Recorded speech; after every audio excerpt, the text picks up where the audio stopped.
হরে কৃষ্ণা।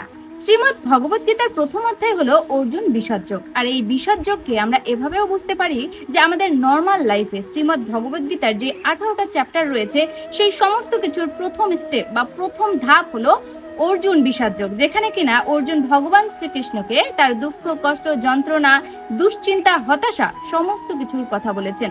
আর তাছাড়া আমাদের দৈনন্দিন জীবনেও কিন্তু আমাদের প্রত্যেকের জীবনে হতাশা, দুশ্চিন্তা, খারাপ লাগা, দুঃখ, কষ্ট অনেক কিছুই থাকে। তো এই চ্যাপ্টারে ভগবান শ্রীকৃষ্ণকে অর্জুন তার দুঃখ দুর্দশার কথা বলেছেন। আর ভগবান শ্রীকৃষ্ণ শ্রীমদ্ ভগবত গীতার 18টি অধ্যায়ে সেই সমস্ত উত্তর দিয়েছেন অর্জুনকে।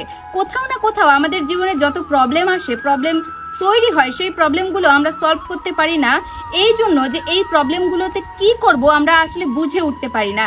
তো ভগবান শ্রীকৃষ্ণ অর্জুনকে সমস্ত কিছু বলেছেন শ্রীমদ্ ভগবত গীতার 18টি অধ্যায়ে, যেগুলো আমরাও জানতে পারবো এবং বুঝতে পারবো, এবং আমরা এটাও বুঝতে পারবো যে আমাদের এই কঠিন সময়, আমাদের প্রবলেমের সময়গুলোতে আমাদেরকে কিভাবে সলভ করতে হবে, কিভাবে ডিল করতে হবে। তো শ্রীমদ্ ভগবত গীতার 700টি শ্লোক অবশ্যই বিস্তারিত জানার জন্য শেষ পর্যন্ত আমার সাথেই থাকুন। হরে কৃষ্ণা।